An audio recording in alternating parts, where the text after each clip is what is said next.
தமிழ் உறவுகளுக்கு வணக்கம். நான் உங்கள் அன்பு தம்பி மசே ஸ்டாலின் பாரதி. கருத்து கணிப்பா அல்ல கருத்து திணிப்பா? தொடர்ச்சியாக தேர்தல் வரக்கூடிய காரணத்தினால, தேர்தலுக்கு சரியாக ஒரு ஆண்டு காலம் இருக்கிறதுனால தமிழ்நாட்டில் இருக்கக்கூடிய பல வகையான அரசியல் கட்சிகள் தங்களின் கருத்து கணிப்பு என்கிற பேரில் கருத்தை திணிக்க ஆரம்பிச்சிருக்காங்க.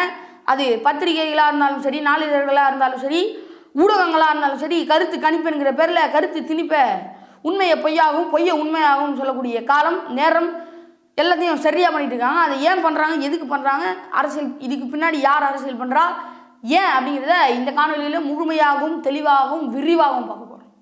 வாங்க காணொலிகளை போகலாம். நான் சொன்னது போல் தொடர்ச்சியாக ஓராண்டு காலகட்டம் சரியாக தேர்தலுக்கு இருக்கிற காரணத்தினால மட்டும் இங்கே இருக்கக்கூடிய பல அரசியல் கட்சிகள் தங்களுடைய அரசியலையும் தங்களுடைய தில்லுமுள்ளு வேலையையும் பார்க்க ஆரம்பிச்சிருக்காங்க. அப்படிங்கிறது இவங்க பண்ணுற கருத்து திணிப்பு இல்லை தெளிவாக தெரிஞ்சுது. அதாவது நாம் தமிழர் கட்சி 40%, திமுக 20%, அதிமுக 15%, இதர கட்சிகள் 2% அப்படின்னு சொன்னால் இது கருத்து கணிப்பா இல்லை கருத்து திணிப்பா?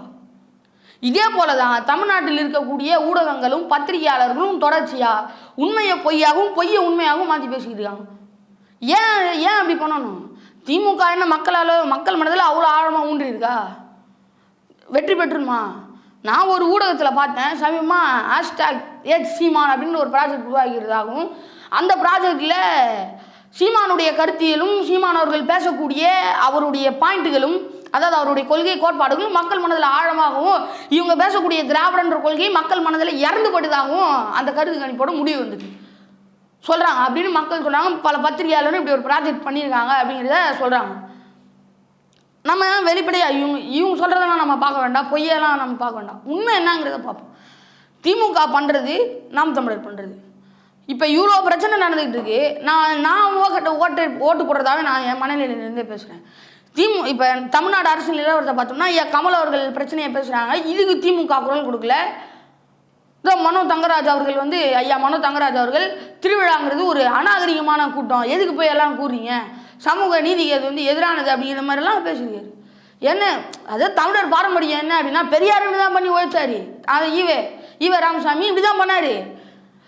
மூட நம்பிக்கை ஒழிக்கிறேன் அப்படின்னு சொல்லிட்டு தமிழன்கிட்ட இருந்த அனைத்து பாரம்பரியம் கலாச்சாரம் எல்லாத்தையும் அடித்து ஒழிச்சிட்டாரு. எதுக்காக பண்ணா ஏன் பண்ணானே தெரியாது. மூட நம்பிக்கைன்ற பேரில் எல்லாத்தையும் ஒழிச்சிட்டு போயிருது. இவரும் அப்படிதான். திருவிழான்றது எதற்காக? எல்லாரும் ஒவ்வொரு ஊரில் வேலை செய்வாங்க. இதே போல தான் ராமசாமி நாயக்கரும் மூட நம்பிக்கையை ஒழிக்கிறேன் அப்படின்ற பேரில் தமிழனோட பண்பாடு கலாச்சாரம் எல்லாத்தையும் ஒழிச்சிட்டு போயிட்டாரு. எதுக்கு ஒழிச்சோம், ஏன் ஒழிக்கிறோம், அது எதுக்காக பண்ணாங்க, ஏன் பண்ணாங்க அப்படின்ட்டு ஒரு அறிவு, ஒரு பொது அறிவு கூட இல்லை. எல்லாத்தையும் ஒழிச்சிட்டு போயிட்டாங்க ராமசாமி நாயக்கர். அதே போல தான் இப்போ மனோ தங்கராஜ் அவர்களும் திருவிழாக்கு ஏங்க கூட்டம் கூறீங்க, அது ஒரு சமூக அநாகரிகமான செயலுங்க, அதை ஏன் பண்ணுறீங்க அப்படிங்கிற ஒரு கேள்வி எழுப்பியிருக்காரு. திருவிழா எதற்காக தமிழர்கள் எதற்கு கொண்டாடுறாங்க? அவங்கவுங்க ஒவ்வொரு ஊரில் வேலை செய்வாங்க. அந்த வேலை செய்கிறவங்களாம் ஒன்றா திருவிழான்ற ஒரு பேரில் தான் அணைவாங்க. ஊருக்கு போகிறாங்க இல்லையா, அப்போ எல்லாரும் மாமா மச்சான் அத்தை சித்தப்பா சித்தி எல்லாரும் பார்த்துக்கக்கூடியது திருவிழா. கோயிலில் ஒன்றா கூடுறது திருவிழா. அப்போ ஒரு பையனுக்கு பொண்ணு பார்க்குறதோ இல்லை ஒரு பொண்ணுக்கு பையன் பார்க்குறதோ இது போன்ற நிகழ்வுலாம் நடைபெறுது. இந்த ஒரு பண்பாடான ஒரு நாகரிகமான ஒரு நிகழ்வு நடைபெறும்பொழுது அது சமூகத்துக்கு அநாகரிகமான செயல். அது எப்படி பொருந்தும்? இது திராவிட மாடலுக்கு முன்னாடி யாரு? ராமர் அவர்கள். அதாவது சமூக நீதியே இல்லாமல் செயல்பட்ட ராமன். இவங்க தான் திராவிட மாடலுக்கு முன்னாடியா? என்ன கருத்து, என்ன ஒரு கருத்தியல் ரீதியே இல்லை. அதே போல் பிஜேபியை எதிர்க்கிறோம் அப்படிங்கிறாங்க. 1998 2004 வரைக்கும் கூட்டணி வச்சவங்க நீங்கள் தான். பெருமையாக சொல்லுவாங்க. இன்றைக்கி சொல்லுவாங்க சீமான விட்றா, அவன் வார்டு கவுன்சிலர் கூட ஜெயிக்க மாட்டான். யார் ஜெயிக்கல? திமுக தொடங்கி எத்தனை வருஷம் கழிச்சு வெற்றி பெற்றது? திமுக யாரால் வெற்றி பெற்றது? பேச முடியுமா? நான் பேசிட்டா? யார் தேவையில்லாமலாம் பேசக்கூடாது. ஜெயிக்க மாட்டாங்க. எப்படி ஜெயிக்க மாட்டாங்க? நீ தான் அவ்வளோ வாய் வழியே பிரச்சாரம் பண்ண. நீ தான் வாய் வழியே பிரச்சாரம். சீமான் பேர் அது இல்லை, சீமான் இவர் இல்லை, சீமான் அவர் இல்லை, நீ வாய் வழியே பிரச்சாரம் பண்ணி கொள்றிய. அண்ணா என்ன சொன்னார்? அந்த காலத்தில் என்ன நடந்தது? மொழிப்போர் நடந்தது. அதை ஆதரித்து நாங்கள் தான் பண்ணோம். அண்ணா அவர்கள் வரலாறு திருச்சி பேசினார். அந்த காலத்தில் உண்மையை பேசி ஜெயிக்க முடியாது, திருச்சி பேசினவங்க தானே நீங்களாம். மொழிப்போர் நடந்தது, ஆதரவு தெரிவித்த மாதிரி பண்ணார். அப்போ பஞ்சம் தமிழ்நாட்டில் அவ்வளோ பஞ்ச நிலை வச்சு 3 படி லட்சியம் 1 படி நிச்சயம் அப்படின்னு அண்ணா சொன்னார். சோத்துக்காக மக்கள் ஓட்டு போட்டாங்க. இது போன்ற நிகழ்வு நடந்தது. இந்த 3 படி நிச்சயம் 1 படி நிச்சயம் அந்த 1 படி அரிசியும் ஒழுங்காக தர அப்படிங்கிறது அந்த காலத்தினுடைய மக்கள் கருத்து. எங்கள் தாத்தாவே பல தடவை சொல்லியிருக்காங்க. உங்களால் அப்போ கூட எப்படி ஜெயிச்சிங்க? 18 வருஷம் ஆச்சு திமுக தொடங்கி, சரியாக 18 வருடம் கிடச்சுன்னா வச்சு போய்ட்டு. அப்போ கூட வார்டு கவுன்சில் அதிகாரம் எவன் அதிகாரத்துக்கு யார் வர்றது? இது எங்கள் மக்கள். நாங்கள் எப்போனா அதிகாரம் வருவோம், எப்போனா அதிகாரத்துக்கு வருவோம். உங்களை போன்ற தற்காலிகமாக வெற்றி பெற்று உங்களை தமிழரை ஆள்வதற்கும் நீங்கள் வாழ்வதற்கும் வெற்றி பெறவர்கள் அல்ல நாங்கள். நாங்களும் வாழணும், தமிழர்களும் வாழணும். நாங்களும் ஆளணும், தமிழர்களும் அதற்காகவே அரசியல் பாதைக்குள்ளே வந்த பிள்ளைகள் நாங்கள். தமிழ் தேசியவாதிகள் நாங்கள். உங்களை மாதிரி கொள்கையை செத்து போன கொள்கையை வச்சுக்கிட்டு திராவிடன்ட்டு போர்டு தூக்கிட்டு திரியிறவங்க இல்லை. கொள்கைக்காகவும் கோட்பாடுக்காகவும் உயிரியே கொடுத்து செயல்படுறவங்க. புரியுதா? சும்மா வார்டு மெம்பர் கூட ஆக முடியாது. நீ எப்படி உன் கதையை எடுத்து பேச. முதல்ல போட்ட ஆனந்த வீடன்ல 13 கழுத மேலே ஏறி உள்ளே போகிறது மாதிரி காமிச்சாங்க. இப்போ சொல்லுங்கள், எந்த ஊடகம் நாம் தமிழர் அப்படி காமிச்சிருக்கு? சொல்லுங்கள். திமுக திராவிட கொள்கையா? என்ன கொள்கை? உனக்கு கூட்டணி வச்சு தான் உன்னால் வெற்றி பெற முடிஞ்சுது. ஆனால் கூட்டணியே வைக்காம இது வரைக்கும் 15 ஆண்டுகளமா ஒத்தையா தேர்தலில் நின்று வாடா நீ நான் பார்த்துருவான்னு சொல்லிட்டு நின்று அங்கீகாரம் வாங்கியிருக்கேன். இது கட்சியா உண்டு கட்சியா? கூட்டணிலாம் நிற்க முடியுமா திமுகவால்? 1000 ரூபாய் எதுக்கு கொடுக்குற? 1000 ரூபா திடீர்னு எதுக்கு கொடுக்குற? ஏன் வெற்றி பெற முடியல? கொள்கை செத்து போச்சு. நாங்கள் யாருக்கும் ஒத்த பைசா கொடுக்கல, யாருக்கும் கோழி பிரியாணிலாம் கொடுக்கல. நின்னா நிற்போம், வெற்றி பெற்றா பெறுவோம், பெறாட்டிப்போம், போடா எப்போ வந்தால் வெற்றி நம்மளுக்கு தான் அப்படின்னு செயல்படுறோம். உங்களால் செயல்பட முடியுமா? அந்த மாதிரி உங்களால் ஒன்றுமே செய்ய முடியாது. சீமான் மேலே அவதூறு பரப்புறது மட்டும்தான் அவங்க வேலை. நான் தயவு செய்து சொல்கிறேன், நாம் தமிழர் கட்சி தமிழ்நாட்டில் தன்னுடைய வேரை ஆழமாக ஊன்றி இருக்கிறது. நீங்கள் இது வரைக்கும் பண்ண அரசியல் வேறு. ஏன்னா இது வரைக்கும் சீமானவர்களை தான் அந்த கட்சியில் பெரும் தூணாக இருக்கார் சொல்லிட்டு அவதூறு பரப்பி அரசியல் பண்ணுறது, அவரை வாய் மூலமாக வாய் வழி பிரச்சாரம் தவறாக செய்வது, இது போன்ற வேலையெல்லாம் பார்த்தீங்க திமுக. எனக்கு தெரியும், நான் பார்த்துருக்கேன், பல தடவை பார்த்துருக்கேன். ஆனால் இப்போ நீங்கள் தயவு செஞ்சு கேட்டுக்கிறேன், திமுக அந்த மாதிரி அரசியல் பண்ணாதீங்க. உங்கள் அரசியல் ஸ்ட்ராட்டஜியை மாற்றுங்க, வேறு மாதிரியான அரசியல் தொடங்குங்க. நீங்கள் அவதூறு பரப்பிலாம் அந்த கட்சி ஆட்டவும் முடியாது, செய்ய முடியாது. அவ்வளோ மக்கள்கிட்ட ஆழமாக வளர்ந்துருச்சு. நீங்கள் அதை ஒன்றும் பண்ண முடியாது. வேறு மாதிரியான அரசியல் தான் பண்ணணும். அவதூறு அரசியல் பண்ணி அந்த கட்சியை நீங்கள் உங்களால் தோற்கடிக்கவே முடியாது. வணக்கம். 1993 முதல் சிறப்பாக இயங்கிக் கொண்டிருக்கும் சன் படப்பிடிப்பு தளம் உங்கள் வீட்டின் அனைத்து நிகழ்வுகளையும், அதாவது திருமணம், பிறந்த நாள், காது குத்து, சீமந்தம் போன்ற அனைத்து நிகழ்வுகளும், pre wedding, after wedding, candid போன்ற அனைத்து புகைப்படங்களும், வீடியோ, ஃபோட்டோ சிறந்த வகையில் நவீன தொழில்நுட்பம் மூலமாக எடுத்து தரப்படும். உங்கள் ஆர்டர்களை சன் ஸ்டுடியோ எதிர்பார்த்து கொண்டிருக்கிறது. உங்கள் ஆர்டர்களை தர 98 401 61 என்ற எண்ணிற்கு தொடர்பு கொள்ளவும். உங்கள் ஆதரவுகளை, அதாவது உங்கள் ஆர்டர்களை எதிர்நோக்கி கொண்டிருக்கிறது சன் படப்பிடிப்பு தளம். நன்றி, வணக்கம். குறிப்பிட்டு ஒரு பத்திரிகையில், அதாவது கருத்து கணிப்பை பற்றி வரும். நம்ம சப்ஜெக்ட் விட்டு எங்கேயோ போயிட்டோம், கருத்து கணிப்பு வருவோம். குறிப்பிட்டு ஒரு பத்திரிகையில் திமுக 94 இடங்கள் ஜெயிப்பதாகவும் வெற்றி பெறுவதாகவும், ஐயா விஜய் அவர்களுடைய கட்சி 96 அதாவது 94 இடங்கள் வெற்றி பெறுவதாகவும், அடுத்து யாரும் சொன்னாங்க அதிமுக. அதாவது எங்கே இவங்களோட பித்தலாட்டம் எவ்வளோ தூரம் போயிடுச்சு பாருங்க.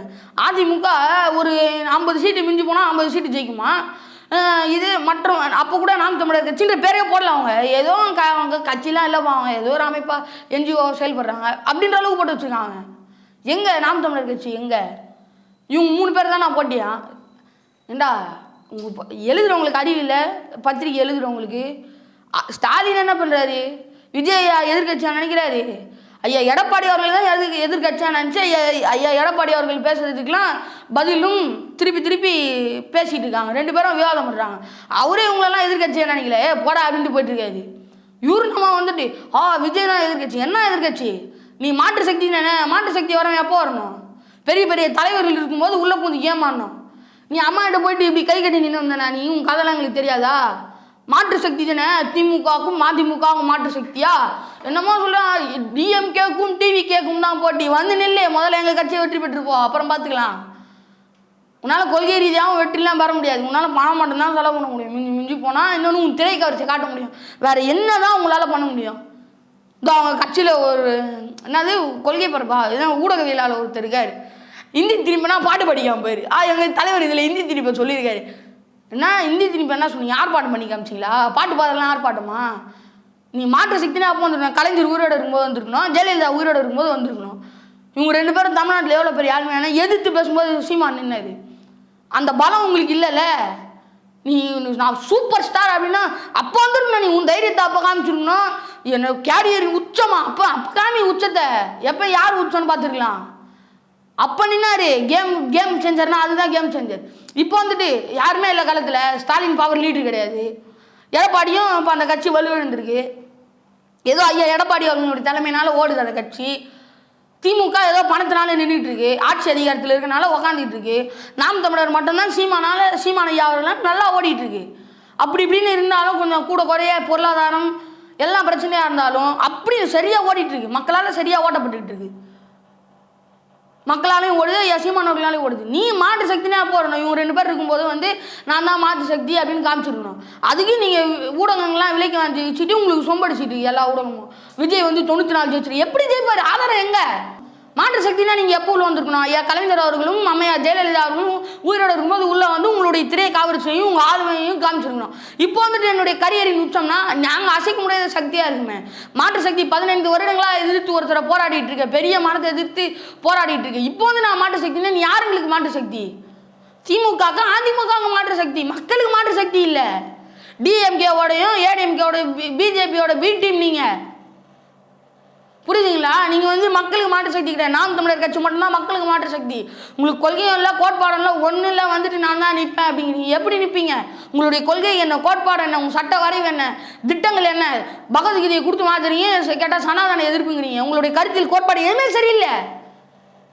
இதற்கு உங்களுக்கு பேசுறதுக்கு நீங்கள் பல ஊடகங்களையும் விலைக்கு வாங்கி வச்சுக்கிட்டு விஜய் 94% இடங்கள் வந்து வெற்றி பெற்றுவார். எப்படி வெற்றி பெறுவார்? என்ன நலம் செஞ்சிருக்கு? முதல்ல எந்த காலத்தில் இறங்கி போராடி நிற்கிற ஒரு வேட்பாளருக்கும் ஒரு எக்ஸ்பீரியன்ஸ் இருக்காது. ஐயா விஜய் அவர்களுக்கே எக்ஸ்பீரியன்ஸ் இல்லை. பெரியார் மேலே சாயம் பூசுறாங்க. அவர் பேர் அவரை ஈவே ராமசாமி நாயக்கர் தான் பதிவு பண்ணியிருக்காரு. அவர்கள் எல்லாரும் சாயம் பூசப்படுகிறது. ஐயோ அவரே பூசி தான் வச்சிருக்காரு. நீ என்னப்பா வந்து டர்பன் போட்டு தொடச்சிட்டு இருக்க, போப்பா வேலையை பாருப்பா அப்படின்ட்டு தான் விஜய் அவர்கள் செய்யணும். அந்த அளவுக்கு நீங்கள் எதுவுமே தெளிவில்லாமல் பேசுறீங்க. இன்னைக்கு சொல்கிற அனைத்து ஊடகங்களும் கருத்து கணிப்பு இல்லை, முழுக்க கருத்து திணிப்பு. திமுக வெற்றி பெறும். திமுக எப்படி வெற்றி? எந்த அடிப்படையில் வெற்றி பெறும்? விஜய் அவர்கள் வெற்றி பெறுவார். எந்த அடிப்படையில் வெற்றி பெறுவார்? எதிர்கட்சியை விஜய் எப்படி? ஐயா ஸ்டாலின் அவர்களே என்ன சொல்கிறாங்க? அதிமுக தான் எங்களுக்கு எதிர்கட்சி அப்படிங்கிறாங்க. அந்த கட்சி எதிர்கட்சியாகவும் இருந்திருக்கு, ஆளுங்கட்சியாகவும் இருந்திருக்கு அதிமுக. அவங்களெல்லாம் எதிர்க்க மாட்டாங்க, அவங்க ஸ்ட்ரைட்டாக திமுக கிட்ட போயிடுவாங்களாம். முதல்ல நாம் தமிழர் கட்சியை ஐயா விஜய் அவர்களுடைய கட்சி வெல்லுதான் பார்ப்போம். கொள்கை ரீதியாக வெல்லுதான் பார்ப்போம், கருத்தியல் ரீதியாக வெல்லுதான் பார்ப்போம், மக்கள் மத்தியில் வெல்லுதான் பார்ப்போம். அதுக்கப்புறம் வேணால் நீங்கள் சொல்லுங்கள் நாங்கள் திமுக கூட வேணால் நாங்கள் போட்டிக்கு வச்சுக்கிறோம் அப்படின்னு. கடைசியில் நான் என்ன சொல்ல வரேன்னா, தயவு செஞ்சு மக்கள் நான் என்ன சொல்கிறேன், நீங்கள் விருப்பப்பட்ட தலைவர், நீங்கள் விருப்பப்பட்ட கட்சி, இவர் வந்தால் நல்லா இருக்கும் அப்படின்ற தலைவர்களுக்கு ஓட்டு போடுங்க.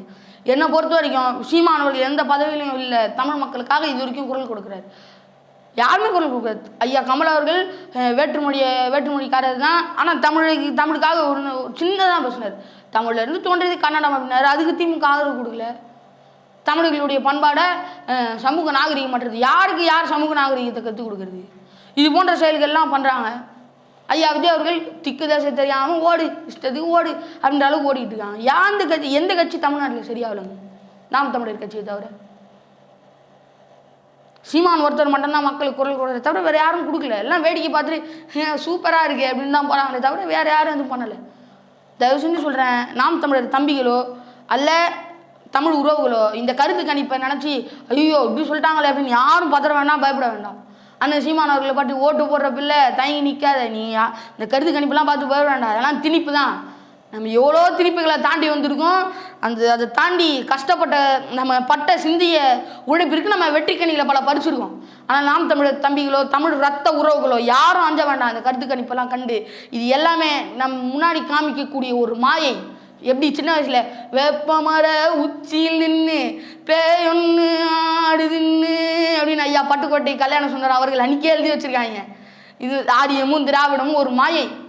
ஒரே அடி போட்டனமா ரெண்டாக சதுரிடும். யாருக்கும் நம்ம பயப்பட வேண்டாம். ஆரியமும் திராவிடமும் அது தமிழ் தேசிய திராவிடமும் நம்மளுக்கு மாயை. உடச்சிருங்க. நம்மளுக்கு தேவையானது நம்ம எடுத்துருவோம். வெற்றி நிச்சயம், நாளை நமதே. அவ்வளோதான், முடிஞ்சு போச்சு.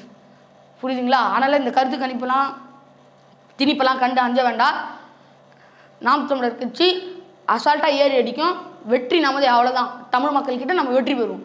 மனசில் ஆழமாக பதிவும். 26 தேர்தல் நமது அடிப்படை அமைப்பு அரசியல் மாற்றம் ஏற்பட வைப்போம். நன்றி, வணக்கம்.